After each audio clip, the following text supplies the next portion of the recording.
निमी के पाती बड़ी तीती बलम नीम जैसे कटाई दहो। निमी के पाती बड़ी तीती बलम नीम जैसे कटाई दहो।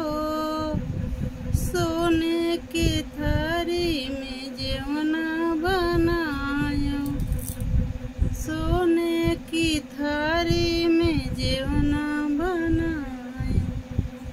जेवनों में परी गया पाती बलमानी जर से कटाई दहो। निमी के पाती बड़ी तीती बलमानी जर से कटाई दहो। जजर गरुआ गंगा जल पानी, जजर गरुआ गंगा जल पानी।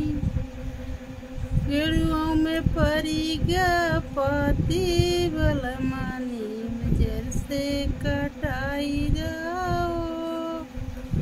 निमी के पाती बड़ी तीती बलमानी जर से कटाई दहो।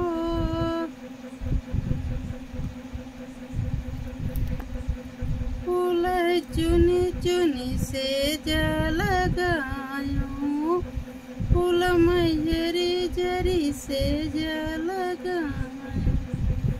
सजियों पे परी गई पाती बलमानी जर से कटाई दहो।